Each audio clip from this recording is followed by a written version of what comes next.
अब गीता जी में आते हैं।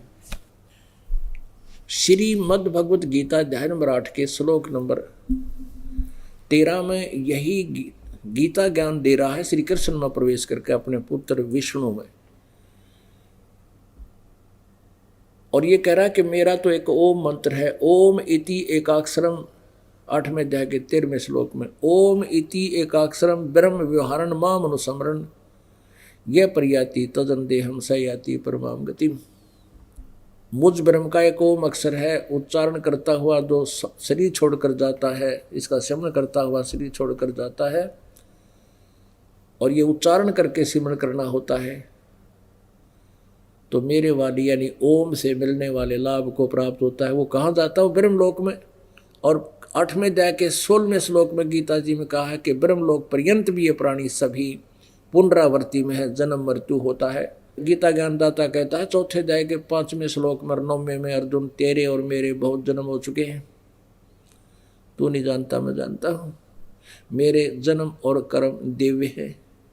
दूसरे अध्याय के गीता जी के 12वें मंत्र में स्पष्ट किया है कि अर्जुन हम तुम पहले भी जन्मे थे, आगे भी जन्मते रहेंगे, ये ना सोच कि हम वर्तमान में ही हैं। इससे सिद्ध है कि गीता ज्ञानदाता ये ब्रह्म भी नासवान है। ये क्या कहता है कि यदि तुझे पूर्ण मोक्ष चाहिए, गीता जी अध्याय नंबर 15 के श्लोक नंबर 1 से लेकर 4 में स्पष्ट किया है कि तत्वदर्शी संत वो होगा जो इस उल्टे लटके संसार रूपी वृक्ष को पूर्ण रूप से जानता है, सब विभाग जानता है, सवेदविद। उसके पश्चात उस परमेश्वर के परम पद की खोज करनी चाहिए, जहां जाने के बाद फिर लौटकर संसार में कभी नहीं आते, अर्थात वो पूर्ण मोक्ष प्राप्त करते हैं। और जिस परमेश्वर ने सारे ब्रह्मांडों की रचना की है, मैं भी उसी की शरण में हूँ, उसी की साधना करनी चाहिए। अपनी साधना को भी छोड़ रहा है ब्रह्म, कहता मेरी भी नहीं करनी, केवल उसकी साधना करनी चाहिए। इसलिए हे अर्जुन 18वें अध्याय के 62वें श्लोक में कहा कि तू सर्वभाव से उस परमेश्वर की शरण में जा, उसकी कृपा से तू परम शांति और सनातन परम धाम को प्राप्त होगा। अपने आत्माओं, परमात्मा का ये वाक्य, ये अमृत वचन, 3 लोक और भवन चतुर्दश कोई नहीं सत्संगी। कोई भी सत्य से परिचित नहीं है, वेद ज्ञान से भी परिचित नहीं है। अब सतयुग के ब्राह्मणों ने कितना ज्ञान था वो और बताते हैं। वैसे तो समझदार को संकेत बहुत होता है कि जब ब्रह्मा ने ज्ञान नहीं, ये विष्णु को सर्वेश्वर बतावे, विष्णु को ज्ञान नहीं वो दुर्गा को सर्वेश्वर बतावे, दुर्गा को ज्ञान नहीं वो ब्रह्म को सर्वेश्वर बतावे। और ब्रह्म कह रहा है कि वो परमात्मा तो कोई और है, उसकी साधना करो। उसका ज्ञान ब्रह्म को नहीं, वो 4थे अध्याय के 34वें श्लोक में गीता जी में कहता है कि उस ज्ञान को जो 4थे अध्याय के 32वें श्लोक में गीता जी में सच्चिदानंद घन ब्रह्म की वाणी में यथार्थ ज्ञान है, उस तत्व वो तत्व ज्ञान है, उस तत्व ज्ञान को तू तत्वदर्शी संतों से जाकर समझ, वो बतावेंगे। इससे सिद्ध है कि ब्रह्म को भी कंप्लीट नॉलेज नहीं है, वो भी आध्यात्मिक ज्ञान से पूर्ण परिचित नहीं है। तो इससे संकेत तो यही बहुत होता है पुण्यात्मा को। फिर भी सतयुग के ब्राह्मण, ये व्यास जी और वशिष्ठ जी और विश्वामित्र, ये मार्कंडेय और भारद्वाज, ये सारे आ जाएंगे इनके एक ही सतर्कता, क्योंकि ब्रह्मा से ज्ञान प्राप्त है। देखिएगा श्रीमद् देवी भागवत व दुर्गा पुराण गीता प्रेस गोरखपुर से प्रकाशित है। संपादक हनुमान प्रसाद पोदार, चिमनलाल गोस्वामी। प्रकाशक व मुद्रक हैं, गीता प्रेस गोरखपुर से प्रकाशित है। इसके 414 पृष्ठ पर दिखाते हैं आपको, ये देखिएगा। 6ठा स्कंद 414 पृष्ठ। जन्मे जय ने पूछा, महाभाग किस युग में कैसा धर्म का स्वरूप है, इस संपूर्ण विषय को विशेष रूप से बताने की कृपा कीजिए। व्यास जी बताने लगे फिर ज्ञान। राजन, यह निश्चय है कि सतयुग में ब्राह्मण वेद के पूर्ण विद्वान थे। देखना वेद के पूर्ण विद्वानों के फिर अमृत वचन, उनके द्वारा निरंतर भगवती जगदम्बा यानी दुर्गा की आराधना होती थी। भगवती का दर्शन करने के लिए उनका मन सदा ललायित रहता था। प्रत्येक गांव में शक्ति मंदिर का उद्घाटन हो, इस विषय की उनके मन में बड़ी उत्सुकता थी। आदिया उड़ सतयुग के ब्राह्मणा का ज्ञान थे, वो दुर्गा की भक्ति करते थे, उससे के दर्शन करना चाहते थे। और वेद में कहीं भी दुर्गा की उपासना का जिक्र नहीं, ना गीता जी में कहीं पर उसका वर्णन है। तो ये शास्त्र विधि को त्याग कर मनमान आचरण करते थे और वेद ज्ञान नहीं था। वेद ज्ञान होता तो ये डड़ेड होते, दुर्गा की पूजा करते। दुर्गा कहती ओम का जाप करो, उस ब्रह्म की साधना करो, सब छोड़ दो। अब यहाँ देखो, धर्म की यही सती थी, त्रेता में भी रही, परंतु कुछ ह्रास हो गया था। सतयुग की जो सती थी वह द्वापर में विशेष रूप से कम हो गई थी। राजन, व्यास जी कह रहे हैं, राजन उन प्राचीन युगों में सतयुग त्रेता द्वापर में जो राक्षस समझे जाते थे, वे कलयुग में ब्राह्मण माने जाते हैं। ओए होए, क्योंकि अब के ब्राह्मण प्राय पाखंड करने में तत्पर रहते हैं, दूसरों को ठगना, झूठ बोलना और वैदिक धर्म कर्म से अलग रहना कलयुगी ब्राह्मणों का स्वाभाविक गुण बन गया है। पुण्यात्माओं, आप जी के समक्ष ये सब इतिहास हो गया। ना विष्णु जी को वेद का ज्ञान, ना ब्रह्मा जी को वेद ज्ञान, और ना दुर्गा को कंप्लीट ज्ञान है, और ना ब्रह्म को पूर्ण ज्ञान है। अब परमात्मा क्या कहते हैं, तीन लोक और भवन चतुर्दश कोई नहीं सत्संगी। पुण्यात्माओं, हमने सबसे पहले ये निर्णय करना है कि कौन सी साधना ठीक है, कौन सी गलत है, और कौन सा ज्ञान ठीक है, आध्यात्मिक ज्ञान कौन सा कंप्लीट है। जो ज्ञान आपके पास पहले था उसका तो आपको पता ही है, और जो हमारे सदग्रंथ बता रहे हैं वो ज्ञान फाइनल है, और उसी के आधार से मोक्ष संभव है, उसी के आधार से सुख होगा। अब पुण्यात्माओं, कल भी आपको बताया था कि परमेश्वर का पाना, मोक्ष प्राप्त करना, ये कोई कठिन काम नहीं, सबसे आसान काम है, यह सबसे इजी जॉब है। आपको ये विश्वास होना कि जो साधना ये दास बता रहा है ये सत्य है, ये महाकठिन काम है। ये महाकठिन क्यों हो गया? क्योंकि परमात्मा कहते हैं, नौ मन सूत उलझिया ये ऋषि रहे झक मारे, सतगुरु ऐसा सुलझा दे भाई उलझे न दूजी बार। गुरु बिन काहू न पाया ज्ञान, जो थो था बुस छड़े किसाना। गुरु बिन वेद पढ़े जो प्राणी, समझे न सार रहे अज्ञानी। अब क्या बताते हैं कि गुरु कहो चाहे सतगुरु कहो, अब गुरु ये अज्ञानी भी गुरु पद प्राप्त करके प्रसिद्ध हो गए, इसलिए सतगुरु शब्द की उपमा की आवश्यकता पड़ी परमेश्वर के साथ लगाने में। उस परम संत के साथ सतगुरु शब्द लगाना इसलिए अनिवार्य हो गया कि नकली गुरु बहुत हो गए,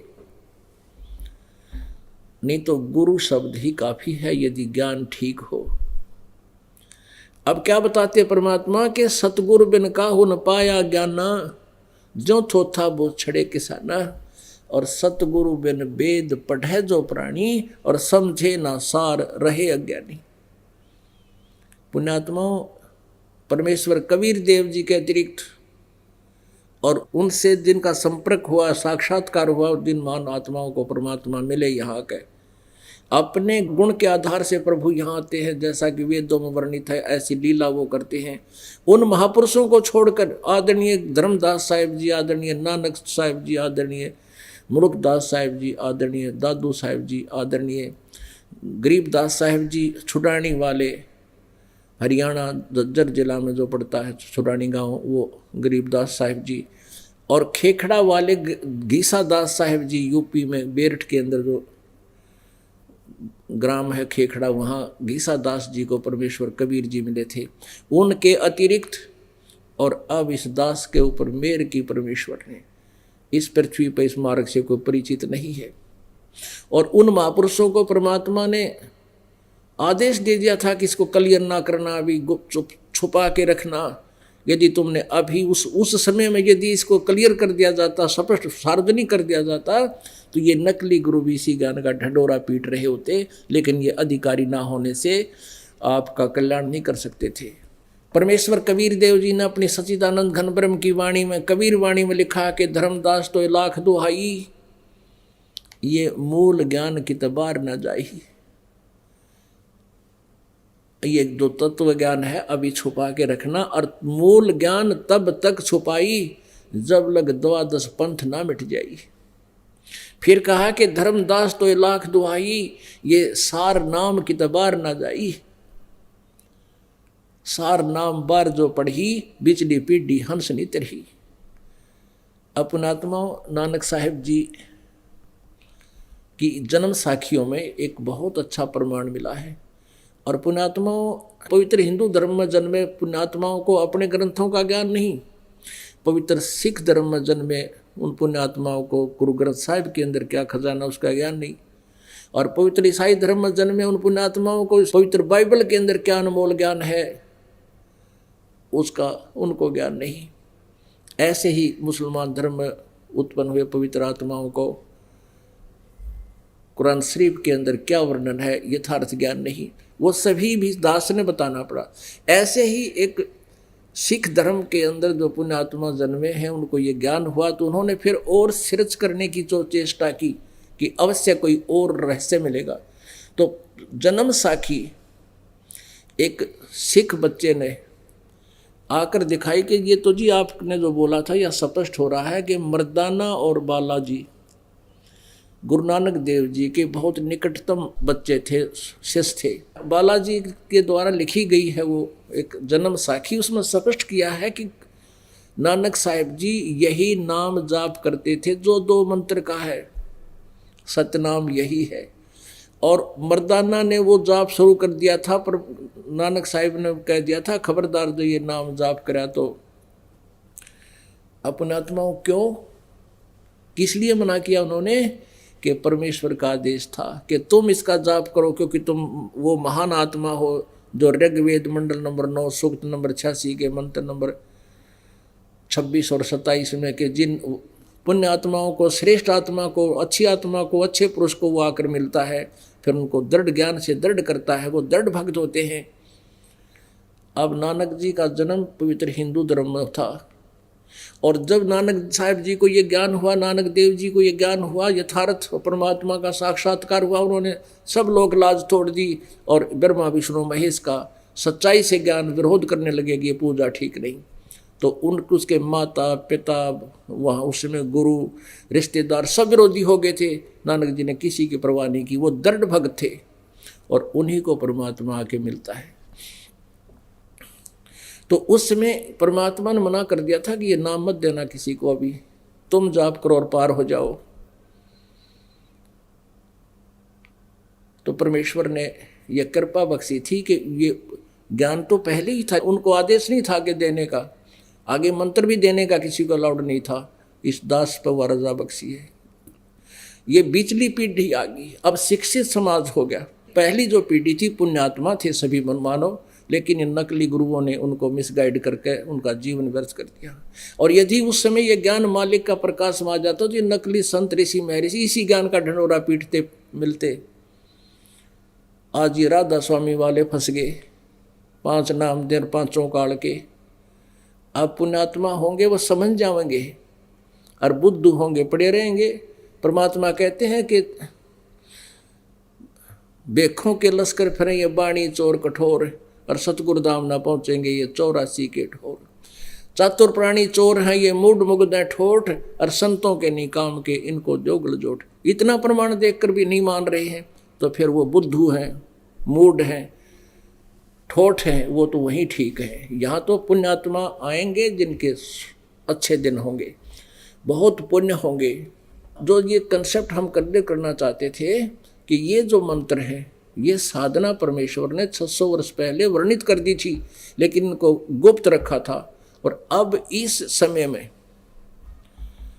ये पिछली पीढ़ी आ गई, सब शिक्षित है, और लास्ट की जो पीढ़ी होगी इस कलयुग में मानव समाज जो होगा बिल्कुल कृतघ्नी हो जाएंगे।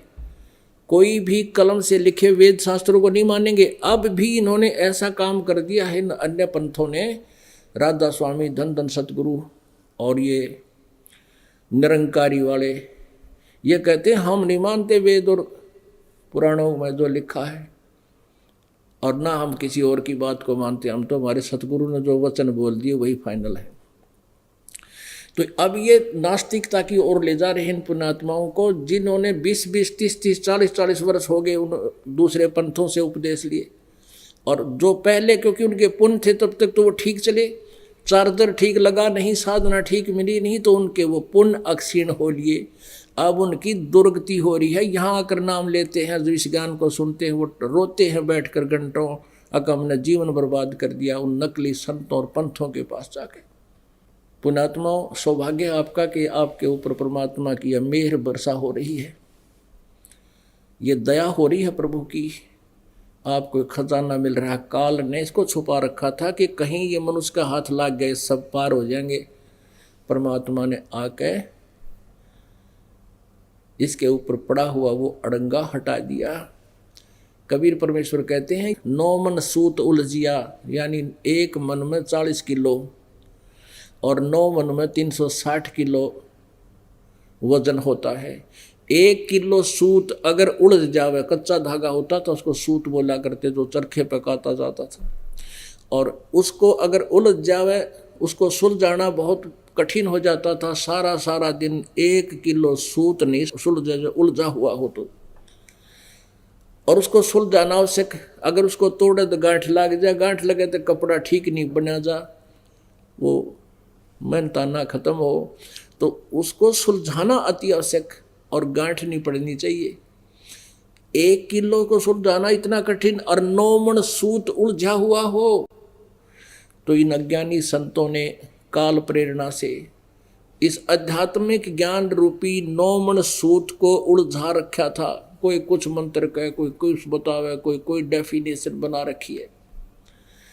अब परमात्मा कहते हैं 9 मन सूत उलझिया, ऋषि रहे झकमार, और सतगुरु ऐसा सुलझा दे, उलझे ना दूजी बार। अपने आत्माओं ये ऐसा ज्ञान क्लियर हो गया है, ऐसा क्लियर हो गया, इस कलयुग में ये दोबारा नहीं उलझेगा नहीं। जिन्होंने भक्ति करनी है उनका बेड़ा पार है, जिन्होंने नहीं करनी है वो उनकी अपनी किस्मत, उनका दुर्भाग्य होगा। लेकिन अब कलयुग में भक्ति युग जब तक ये चलेगा, अब ज्ञान दूसरा नहीं रहेगा, एक यही ज्ञान रहेगा विश्व में। और इस ज्ञान के सामने ये नकली ज्ञान टेकेंगे नहीं। और ज्ञान सब ज्ञानड़ी, कबीर ज्ञान सो ज्ञान, जैसे गोला तोब का भाई करता चले मैदान। और ज्ञान सब ज्ञानड़ी, अब आपने सारे की ज्ञानड़ी सुन ली। ब्रह्मा विष्णु ने सर्वेश्वर बतावे, विष्णु दुर्गा को सर्वेश्वर, यानी इसके ऊपर कोई भगवान नहीं, कोई देवता नहीं। दुर्गा ब्रह्म को सर्वेश्वर बतावे, और ब्रह्म कहता है वो परम अक्षर ब्रह्म है, उसका भी मुझे ज्ञान नहीं, कोई तत्वदर्शी संत बताओगा। और वो तत्वदर्शी संत परमात्मा ने दया कर दी, इस दास का मोतियाबिंद हटा दिया, सब ज्ञान मुझे दे दिया। तो अब भी नहीं समझेंगे तो फिर क्या करें, फिर तर रब भी राखा ना रहे। अब कहते हैं ना, अब तो रब ही राखा है, अब फिर रब भी राखा ना रहे, आपका रखवाड़ा नहीं होगा, क्योंकि आप उस रब की आज्ञा की अवहेलना करोगे यदि अब सत साधना नहीं करोगे, पुरानी साधना को नहीं छोड़ोगे। अब परमेश्वर ने अपने सच्चिदानंद घन ब्रह्म की वाणी में क्या बोला है, करता ऊपर चोट है कहते हैं करतार, मूल लहे नहीं मूर्खा ये गिनते हैं क्यों डार। परमात्मा कहते हैं कि एक कबीर परमेश्वर के अतिरिक्त यदि कोई और अपने आप को कर्ता मानता है, भगवान मानता है, वो कर्ता नहीं है। ये चतुर्भुजी भगवान कहावे, हर हट डोर बंधे सब आवे। ये कोटिक करता फिरता देखा, हर हट डोर कहू सुन लेखा।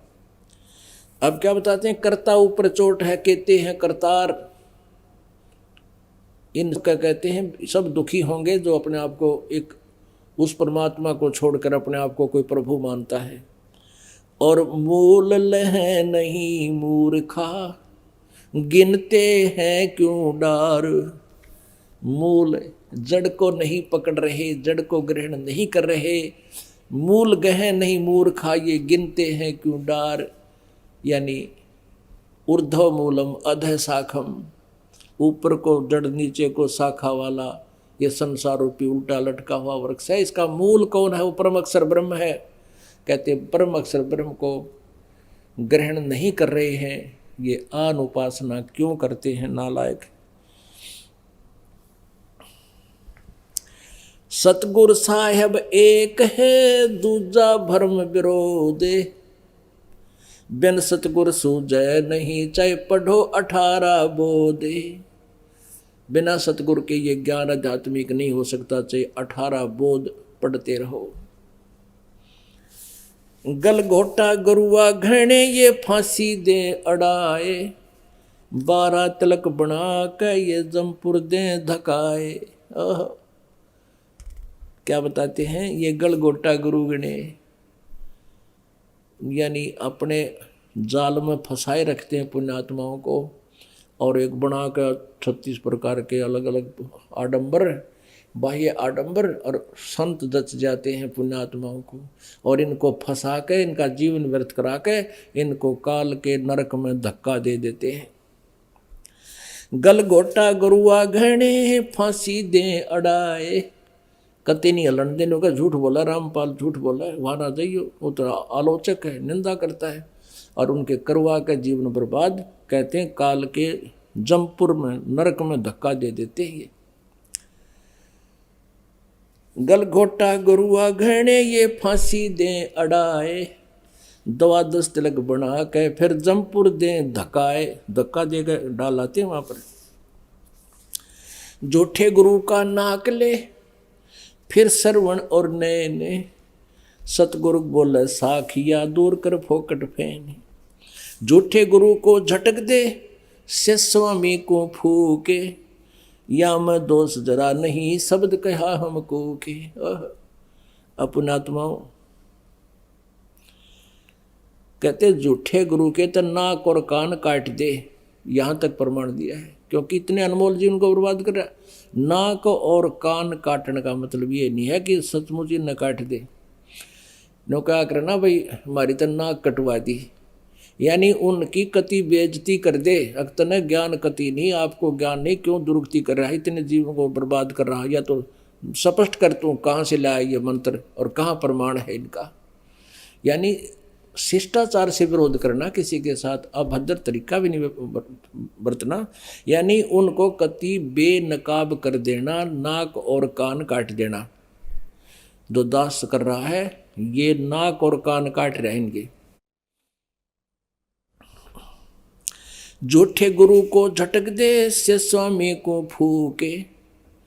कहते झूठे गुरु ने तुरंत त्याग दे, और फिर भी उस झूठे का जो साथ दे रहा उनका कोई लालच में कोई शिष्य कहता उन्हें फूक दे। फूक दे माने जलावे नहीं, कहते मरण दे, ना मानते जाओ तुम। नो कहना फूक के नहीं लो ठा के, यानी उसको उसके बातों पर जोर नहीं दे और ना उनसे संघर्ष करे, एक लो पटक ठाक है। झूठे गुरु को झटक दे, से स्वामी को फूके। या मैं दोष जरा नहीं, शब्द कहा हम कूक। कई नो कहे कदे पहले वाले गुरु को त्याग दें, पाप लगे। परमात्मा कहते इनमें जरा भी दोष नहीं है, हमने शब्द कहा हम कूक। कहते ढोल के डंके पे कह रहे हैं, ऐसे नकली गुरु को तुरंत त्याग देना चाहिए। अब कई कहते हैं हमारा के बनेगा, इतनी 30 साल हमने वहाँ लगा दिए, वहाँ तो चाहे 100 साल लगा दो तो भी व्यर्थ है। अब जैसे कोई आपने बरवाला आना है और आप दिल्ली से चले हो और आप चले गए जयपुर रोड पर।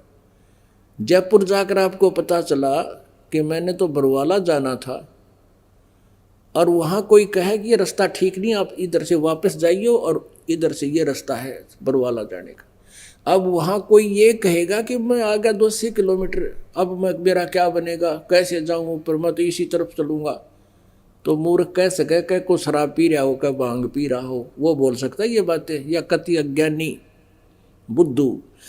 आगे फिर उसी में बढ़ना मूर्खता है, उसको तुरंत वापस हो जाना चाहिए, समझदार का काम है। उसने तुरंत त्यागे और वापस अपने उसको कुमार्ग को त्याग कर सुमार्ग स्वीकार करे। क्या बताते हैं, पीछे गई सो जान दे, ले रहती को राखे, उतरी लाव चढ़ाइयो, करो अपोटी चाखो।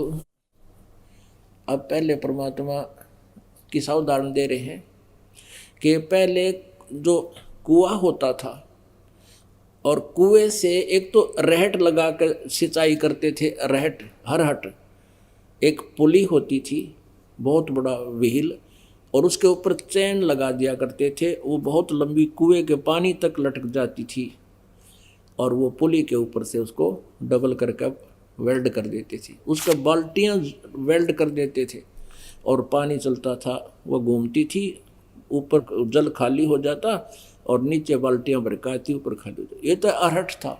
एक कुआं होता था, उसमें एक चड़स होती थी, चड़स बहुत बड़े चमड़े का एक बहुत बड़ा पात्र बन जाता था, जिसमें नीचे से जल भरते थे और ऊपर सिंचाई करते थे।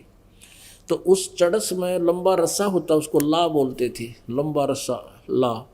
और उस चड़स को यानी एक जैसे कपड़ा समझ लो, चमड़ा होता था, उस चमड़े को ऊपर रस्सी से बांध दिया जाता था, उसमें पानी जल ज़्यादा आ जाता था, यानी 1 क्विंटल के करीब उसमें जल एक बार निकल आता था बाहर।